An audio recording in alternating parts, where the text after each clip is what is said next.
everybody. It is Tuesday, May 23rd, 2023, 5/23/23. You're listening to the Mo News Podcast. I'm Moshe Wanunu. And I'm Jill Wagner. This is the place where we bring you just the facts. And we read all the news and read between the lines so you don't have to. Moshe, let's not bury the lead here. I understand you and Alex have some big news. We do. In fact, we've buried the news for a number of months until we were ready to tell everybody, but very exciting. We are expecting Alex is pregnant and due in September. Moshe, get ready. It is the best of times. It is the worst of times. Is that what Dickens was writing about? No, it's really the best job in the world. It's the hardest job in the world. It's rewarding. It's challenging, but it's awesome. It is the best thing ever. I'm very excited, Jill. And by the way, I should say this week I turned 41, right? And so my parents have certainly been waiting a while, though, as I mentioned on the Mother's Day broadcast, my brother has 3 children. They're kind of like, Moshe, come on. But to Alex's credit, we got married just under 2 years ago. And she's like, let's travel a bit. Like, let's live our lives for a little bit before we get started. And so here we find ourselves, and very excited. I keep saying she is 5 months in, and we'll have the summer, and then I guess life 2.0 starts in the fall, huh? Say goodbye to your free time. Whatever free time you have. Jill, why does everyone have to be so negative? Why does everyone have to be so negative about parenting? Normally you and I are texting back and forth throughout the day, but you made this announcement early this morning. So I feel like you were just so inundated with messages. You were like radio silent. I'm like him. I was just thinking that you and Alex were probably just overwhelmed by well wishes from people. The response has been amazing. We told, Jill, you were in the know. We've told family and very close friends, but it's a large community out there, and we wanted to just wait until we were ready. But the outpouring of support has been incredible. I'm so appreciative of all the notes. I promise I'm going to try to get to all of them, but there's probably 1,000 direct messages in my Instagram right now, and I'm just so appreciative. But we have lots of news to get to, I understand, beyond the news in my own life. All right, let's get to some headlines here. Some fake news with real consequences. What happened when a quote-unquote verified Twitter account spread a fake image of an explosion at a government building? Deal or no deal, the latest on debt ceiling negotiations. Jill, why are we even teasing this? We know there's no deal yet. They still have a week to go. Plus, we do have a listener question about credit ratings and who gives them. Yes, you guys are using the Mo News 1-800 number, and so we're so grateful, and we are answering one of your questions today. All right, first, Montana banned TikTok, and now TikTok is suing Montana. How will this social media battle end? More fallout from the Donald Trump town hall. Now, Jean Carroll is seeking millions of dollars in additional damages against the former president. A deal to protect the Colorado River, which has been plagued by drought. Mexico's on high alert for a potential volcanic eruption near Mexico City. And what Netflix is doing to make it easier to find stuff to watch. Plus, Moshe is on this day in history. Jill, this is a big week to say goodbye to iconic 90s TV shows. So we're going to say goodbye to a couple more of them today. All right, let's start today with some fake news that had some real consequences. A fake image of what was claimed to be an explosion near the Pentagon spread on social media Monday morning, with markets fluctuating around the time that the posts appeared online. The image showed a large cloud of black smoke of what verified Twitter users said was next to the Pentagon. That tweet was originally shared on Twitter Monday morning by the user OSINT Defender, a Twitter account that describes itself as a, quote, open source intelligence monitor. The photo was also spread by RT, which is a Russian state media Twitter account that has over 3 million followers. The false reports of the explosion also made their way to air on a major Indian television network. Republic TV reported that an explosion had taken place, showing the fake image on its air, citing the Russian reports. It later retracted the report when it became clear that the incident had not taken place.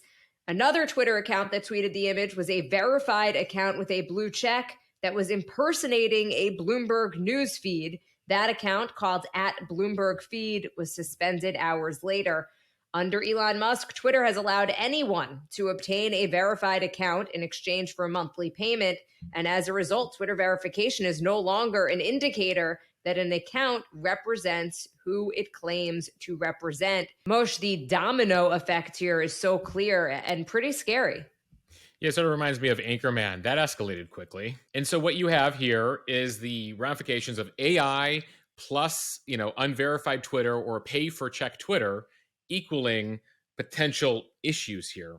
And we should add that following that fake Pentagon photo, there was another image circulating on Twitter of a building purported to be the White House that also had black smoke over it. So this thing escalates very quickly in the moments after that image began circulating on Twitter, again, from that verified account that looked like a real Bloomberg News account because that person paid for it, ostensibly, under the new Twitter rules. The U.S. stock market immediately took a noticeable dip.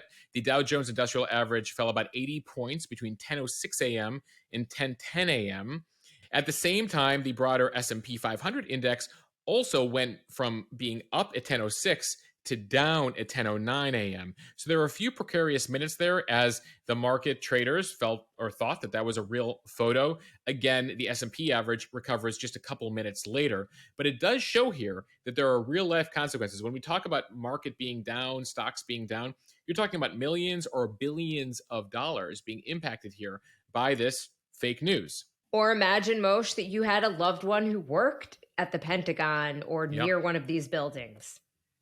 Oh, it's a exact repeat. It felt like a repeat for just a couple of moments there of 9/11, right? When a plane hit the Pentagon. Now, for those of you in the know, if you looked at the photo, the image, the building in the image, doesn't that closely resemble the Pentagon. Now, the caption said Pentagon, verified Twitter account. You see smoke, and you kind of think it is. Now, if you look closely at the photo, you're like, well, that doesn't exactly match the Pentagon there. At the same time, though, doesn't matter because when you have the stock trading, or if you're concerned, you see the caption, you're making that phone call or you're trading that stock, and then algorithms go off of that. So there's a financial impact, the human impact. And again, this is a combination now of AI, the lack of standards at Twitter. And this is not the first time. Last year, we saw a fake Pfizer account, an Eli Lilly account with a verified check because the person paid for it, because that's the way it works at Twitter now. The account promised free insulin. So that led the company to actually have to come out and say, no, that's a fake account. We're not offering free insulin. There was the more harmless example recently of the Pope in a puffy jacket, a Balenciaga puffy jacket. By the way, that was funny. That was funny, and it looked real. We talked recently about the fake photos of Trump being arrested and running away from the cops. Again, some people believed those photos. This is yet, if you were looking for yet another reason not to just reshare something that seems crazy on social media, here's yet another piece of evidence to take a pause on this stuff, folks. But this is concerning. One person, by the way, asked me on Instagram, like, is this illegal? Could this person be arrested for this? I go, well, first of all, figure out who that person is.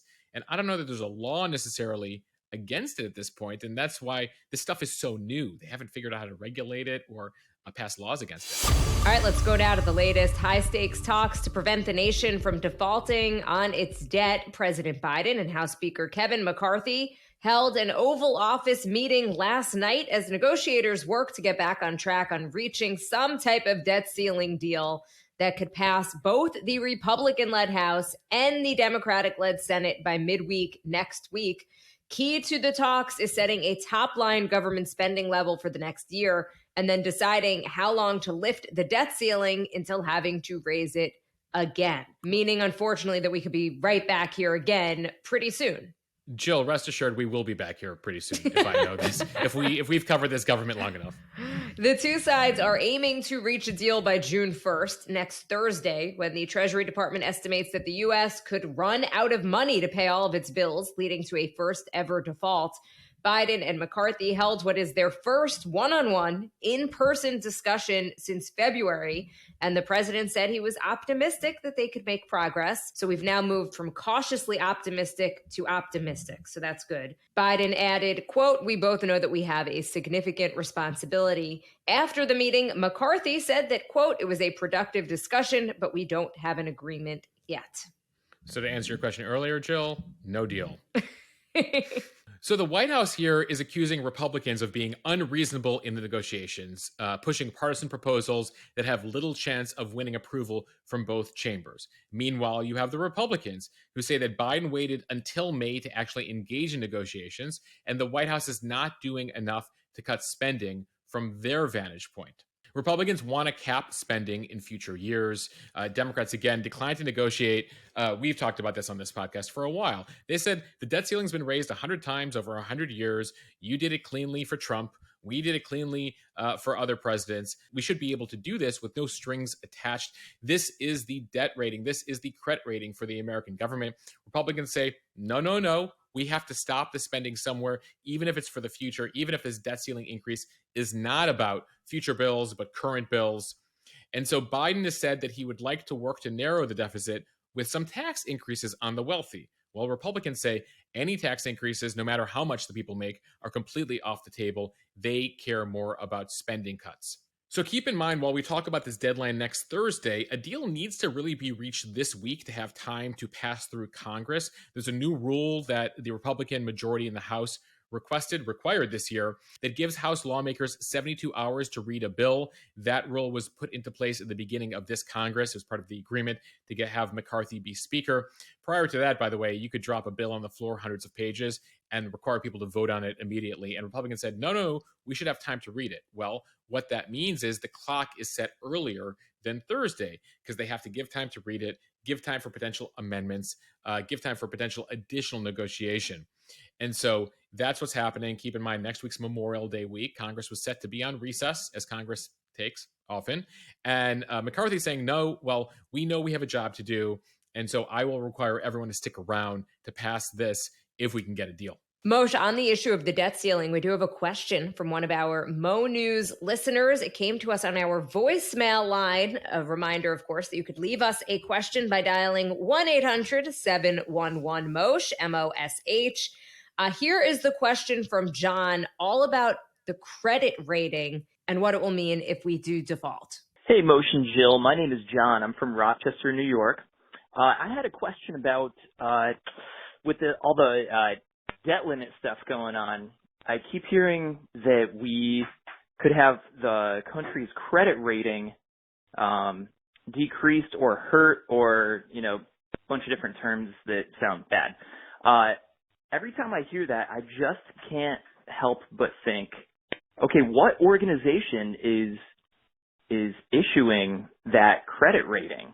All right. I love this. John, thank you for the question. Thanks to all of you who are leaving us voicemails, by the way. We try to get to as many as we can. So to begin the answer here, there are a number of agencies out there that issue credit ratings, what's called sovereign credit ratings for governments. So there's multiple ones out there, but the most influential ones, you might recognize their names, are Standard & Poor's, or the S&P, Moody's, and Fitch. They're considered the three most influential agencies. They also, by the way, the reason why you're familiar with them, they also rate publicly traded companies in addition to countries. And they'll issue a credit rating on a country based on the likelihood that a government might be unable or unwilling to meet its debt obligations. This is typically a big issue among developing countries, and those countries will fight for higher credit ratings because they want investment in their countries. They each have different standards here, but for example, I'll talk about Standard & Poor's for a second, S&P. If they give you a BBB minus or higher rating, that means your country is investment grade, meaning, hey, investors, hey, companies, invest in a country. Grades of BB plus or lower are deemed to be speculative or junk grade. So there's a number of countries that are junk grade. They'll argue that these rating systems are unfair. For example, S&P gave Argentina a CCC minus grade in 2019. Basically, don't invest in Argentina. Its neighbor, Chile, has an A+ rating, mean invest in Chile. Fitch has a similar system. So does Moody's. The reason why this is hyper relevant is we keep talking about the US credit rating. And the last time we had a debt ceiling fight that went to the edge like this, back in 2011, Republican House, Obama as president, Democratic president, the S&P actually announced a decision to downgrade US sovereign debt for the first time ever. It reduced our rating, by the way, from AAA, which is outstanding, to AA+, which is still excellent. At the same time, though, it was a downgrade. And it came even though they were able to avert a debt default. We should note they never raised it back up because they see this instability in the US government. And so there's a concern that we could get downgraded again. By their own standards, credit agencies say debt with lower ratings should pay a higher interest rate. So this has financial ramifications for us as a country, for us as taxpayers, meaning when we sell our debt, which is how we grow as a country, right? We basically fund the country off of debt. That means that when Japan buys our debt or domestic buyers buy our debt, about 75% of our debt is issued here domestically. That means that the US government will have to pay a higher interest rate in the future. And that's not good, right? Higher interest rates, nobody wants to pay higher interest rates. That means we can take out less principal. We have more to pay back. And so that's the big concern here, is that one of these credit rating agencies, the big three, will continue to downgrade US credit, given how we're playing up until the wire here with our debt. And by the way, they take other things into account, even overall instability of the US government, things like January 6th, given how things can't get done. So there's a lot of factors that go in here. And so, unfortunately, that's a concern here, is that if we continue to do this sort of thing, that bottom line, the US will, gradually see its credit rating go down. All right, John, thank you for that call. And a reminder to everyone out there, call us, ask us questions. Moshe will totally answer them. No. No, Jill's got them. We've joked about 1-800-711-JILL, where you could just ask questions about Seinfeld and Friends and Beverly Hills 90210. Mark, there are some topics that I am very well versed on, but debt ratings and this stuff, I will happily cede to Moshe. Time now for the speed read from Politico. TikTok on Monday sued to block Montana's new law banning downloads of the app, claiming that it violates the company's First Amendment protections. The lawsuit comes just days after Montana Governor Greg Gianforte signed that law to ban app stores from offering TikTok in Montana starting on January 1st, 2024. The governor said the law protects citizens from foreign influence by the Chinese Communist Party, since TikTok is owned by Beijing-based ByteDance. App stores that continue to offer the app after that January 1st deadline will face penalties starting at $10,000. TikTok filed the complaint in the U.S. District Court for the District of Montana. TikTok is represented by Covington and Burling. That is the same firm that represented the company in its previous lawsuit that successfully stopped the Trump administration's attempt to ban the app nationwide in 2020. In that case, a judge ruled that the president exceeded his authority to use emergency economic powers to block the app. So this ban in Montana, Jill, has already faced complaints that it's not realistic. Like, how do you geofence Montana? Also, if you're a user, you can download this before next January. No penalties for users. You can leave the state and download it. Also, if you're traveling outside the state, you're not a Montana resident, but you come to Montana, do you have to be eligible for this? And even so, next January in the state, can you use a virtual private network, a VPN, to get around the ban? So there's been a lot of questions as to the practicality of the ban. And here you have TikTok going to the legality here. So this complaint by TikTok alleges that this new Montana law violates the company's constitutionally protected rights to disseminate and promote third-party speech. It also claims that the ban is preempted by federal law, as foreign affairs and national security are exclusively matters controlled by the federal government. So they say here the states had no power to do this. Additionally, they say that this law violates the Commerce Clause of the Constitution, which bans states from enacting laws that put undue burden on interstate commerce. And then on top of that, the complaint claims Montana's law illegally singles out TikTok for punitive measures. So it's clear here that TikTok is pretty much trying everything, saying that this basically violates everything and everything you ever thought of. The kitchen sink strategy. It's the kitchen sink legal strategy here, being like, Judge, here's like 7 million reasons why this is not legal. Just choose one of them, please. So Montana, we should remind folks, has a population of 1.1 million. It is the first state to fully ban the app. Right now, nearly half of America has TikTok, about 150 million monthly users. But states until now have been banning it on government issued devices. But Montana went a step further, saying we're going to ban it for everybody. At the federal level, Congress has multiple bills ranging from a federal ban, to giving the executive additional authority here. That's one of the reasons the Trump administration lost the case to TikTok and this law firm before, is judges said, actually, the White House doesn't have the authority to do this. So there has been talk in Congress of changing the law to give the president the ability to do this. And yet Congress has not acted here, even though you have interesting bedfellows here. You have conservative Republicans, you have progressive Democrats, all coming out for a ban here or more limits on TikTok. And so it'll be interesting to see how this winds its way through the courts. This is the newest example of whether a TikTok ban is legal in America. From NBC News, writer E. Jean Carroll on Monday asked a judge to update her still pending original defamation lawsuit against former President Trump to add a new claim after he trashed her as a, quote, whack job during his CNN town hall earlier this month. In a court filing late Monday, an attorney for Carroll said that she will be seeking a very substantial punitive damages award because of Trump's remarks. Trump made the comments a day after a federal court jury in New York already found that he was liable for sexually abusing Carroll in a Manhattan department store in the 1990s and then defaming her for calling her claims fraud. The jury initially awarded Carroll $5 million in damages. Trump complained about the verdict on his social media platform, Truth Social, shortly afterwards, and then went on a tirade about Carroll during a CNN town hall the next night. She's already been awarded $5 million, Jill. She's going for more now because she's like, well, he's defamed me more, so I deserve more in the way of damages. According to the filing, during the exchange on CNN, Trump falsely stated again that he did not sexually abuse Carroll. He had no idea who Carroll was, and that Carroll's now proven accusation was fake, made up, and created by a quote-unquote whack job. This conduct supports a very substantial punitive damages award in Carroll's favor, both to punish Trump and to deter him from engaging in further defamation and to deter others from this. A Trump lawyer has already responded, saying in a statement that Ms. Carroll's 11th hour attempt to amend her complaint exposes the true motivation behind her numerous lawsuits. So it appears she feels here that the $5 million fine is not deterring Trump. And every time that he says something further to defame her, she's going to keep going for more. From the Associated Press, the 7 states that rely on the Colorado River for power and drinking water have reached a deal on cuts to keep the drought-stricken river flowing.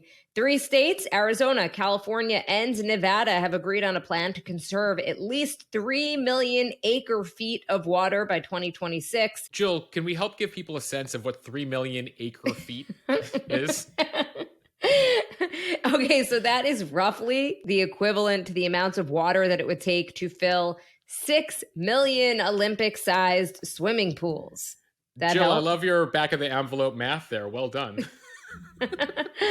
So the Biden administration helped broker this agreement. The 7 states that rely upon the Colorado River were on the precipice of crisis after decades of overuse.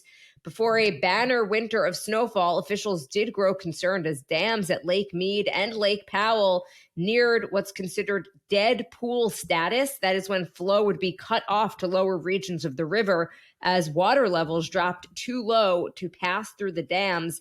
Now they have a temporary reprieve, but it comes after a 20-year drought in much of the West. About 40 million people rely on the Colorado River for drinking water. Utilities depend upon it to generate electricity at dams on Lake Mead and Lake Powell and keep power flowing in several states. So, Jill, there's been a lot of rain and snow this winter, which is that temporary reprieve, but many experts say that basically it's a reprieve of just a few months here. So these conversations needed to continue to happen urgently. So this deal averts a near-term crisis and puts the states on a more sustainable track when it comes to water use, particularly those of you in California and Arizona who are criticized for using so much of the Colorado River.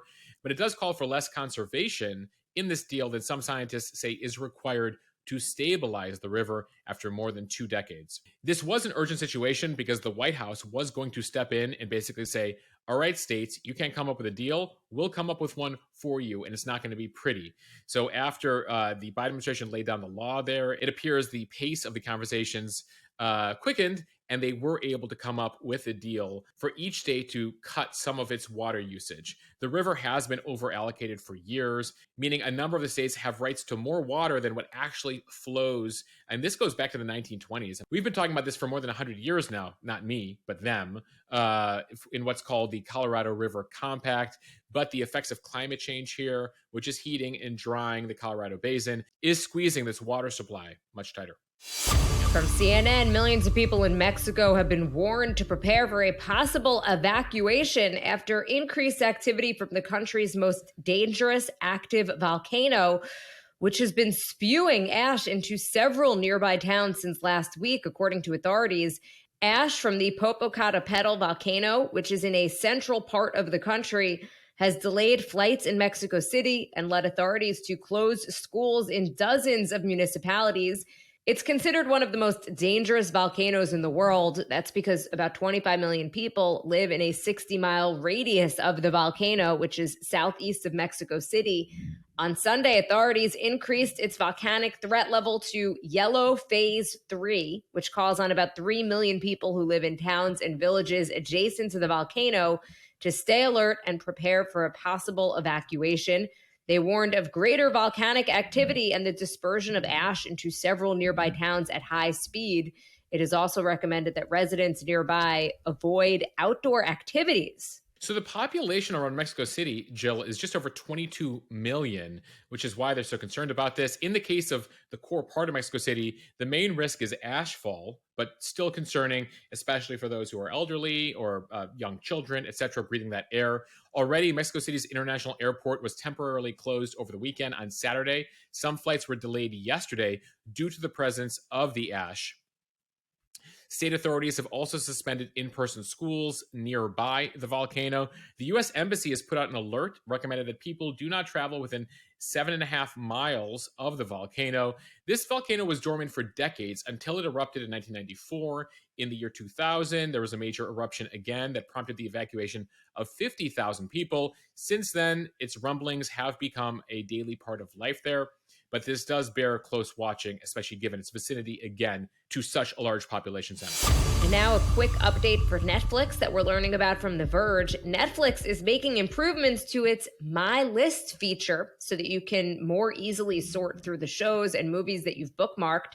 Starting first on Android, you'll be able to filter your list by movies and TV shows, some that you haven't started or that you've started, and sort by options like when you added something to your list, release dates, and alphabetically. The new tools should be pretty handy, depending on how much of a bookmarker you might be. The sorting options could be a really clutch way to sift through the potentially many things that you've added to the list. This will roll out first on Android beginning this week, and it will come to iOS over the next few weeks. So this is if you watch Netflix on your mobile device, but certainly with just the amount of content there, Jill, this should be helpful to people. They are also reportedly coming out with a new Coming Soon row to the home screen of your TV version of the app. The Coming Soon row will be a useful tool to learn what new shows are coming up, movies coming up with the date attached to them, again, based on the algorithm of what you've watched before. So you'll start to get a sense. I mean, we try it weekly on the podcast every Friday to give you a sense of what's going on. But we are by no means comprehensive whatsoever. And so there is some big new stuff coming out. Black Mirror, the sixth season of Black Mirror, the first chunk of The Witcher's third season. So there's a lot of things you might want that reminder bell for. I feel like my Netflix is in total disarray, but I don't watch on a mobile device. I really only watch on an actual TV. So this isn't really helpful for me. All right. Well, I'm sorry to have wasted your time with it, Jill. Okay, some gossip to end our speed read from the New York Post, page 6. Amazon head Jeff Bezos and his girlfriend Lauren Sanchez are engaged. The pair are currently in the south of France for the Cannes Film Festival, where they have been hitting the star-studded party circuit while staying on his $500 million yacht. And Moshe, on that yacht, there is a mermaid resembling Sanchez. And as I was putting the story together, or said, should we even do this story? You were like, yes, but you have to mention the mermaid and the yacht. Yeah, that was your requirement. I don't know if you guys have seen this, but it's getting a lot of attention. They're like, did he design a custom mermaid that looks like his girlfriend, I guess now fiance, to be on his $500 million yacht? Well, it appears so. I'll let you guys Google the photos yourself. By the way, it's not just Page Six here. People has it, TMZ has it, a few other sources. But we thought this was fun and also relevant. Jeff Bezos is the founder of Amazon. He's the third richest man in the world, though him and Elon Musk go back and forth for second place there. So you might have been following this for a while now. News first broke that Sanchez, who's a former local reporter in LA, and Bezos were first a couple back in 2019. They kept a pretty low profile until his divorce of his wife of 25 years, Mackenzie Scott, was finalized. Bezos, by the way, is 59 years old. Sanchez is 53 years old. From his previous marriage, Bezos has 4 children with Scott. She got $38 billion in the divorce settlement. She's pledged half of it to charity. It's something we've talked about a lot, just how generous that she's been with the fortune there. It made her the third richest woman in the world with 25% of the joint stock they previously held. Bezos right now worth approximately $140 billion, continues to maintain interest in Amazon, in the Washington Post, which he bought about 10 years ago, and his space company, Blue Origin. All right, now time for On This Day in History on this May 23rd. Let's start in 1934, Jill, with Bonnie and Clyde. The notorious American outlaws were killed in a police shootout near Gibbsland, Louisiana, 89 years ago. I can't think about these guys without thinking about the Jay-Z, Beyonce, Bonnie and Clyde. Yeah.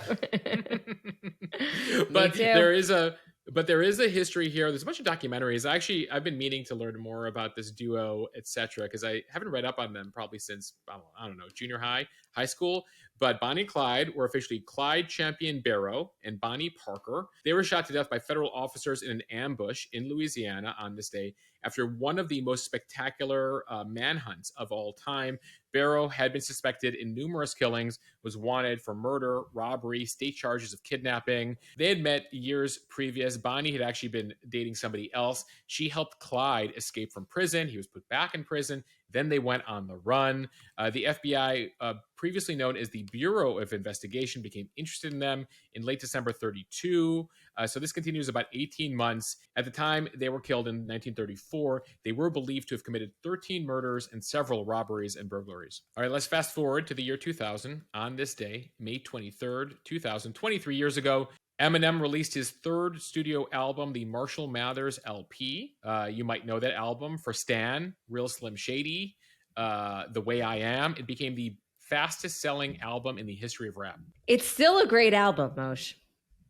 It stands the test of time, Jill. Eminem in those first couple of years, with it, he was Slim Shady, he's Eminem, he's Marshall Mathers, with his various aliases. But like those first couple of years, when he got together with Dr. Dre and was discovered there, between Slim Shady LP, Marshall Mathers LP, the Eminem Show, pretty remarkable launch to his career.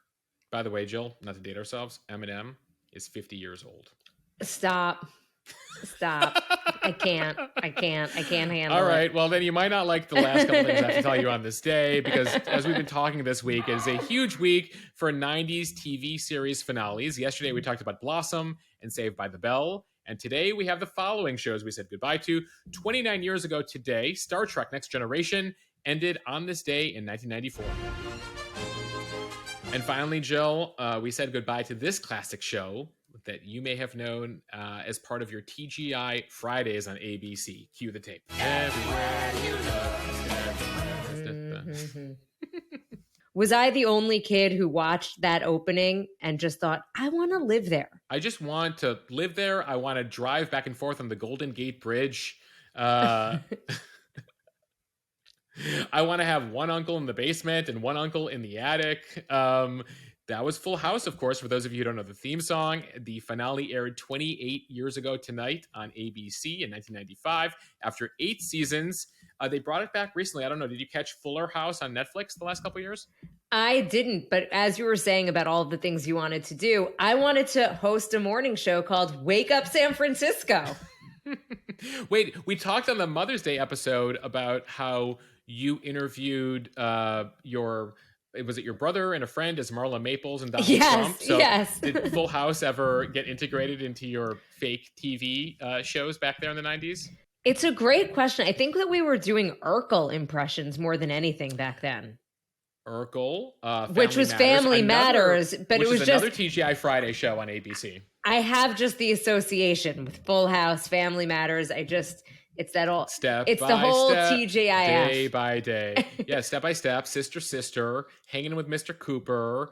What do we have? Sabrina the Teenage Witch. Was she also TGI Friday? I think so. I don't remember that one.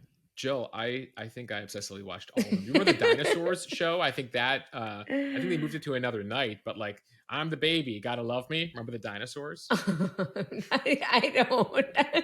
You totally so something have everyone me needs beat. to know about me. Everything they need to know about me. I watched so much television as a child. I think if you listen to our Mother's Day podcast, you know that like my parents were working all the time. We both worked 7 days a week. So Moshe entertained himself with an obsessive amount of television. So there's just like between 1985 and 2000, I can tell you facts about Mr. Belvedere and Growing Pains, a whole bunch of stuff.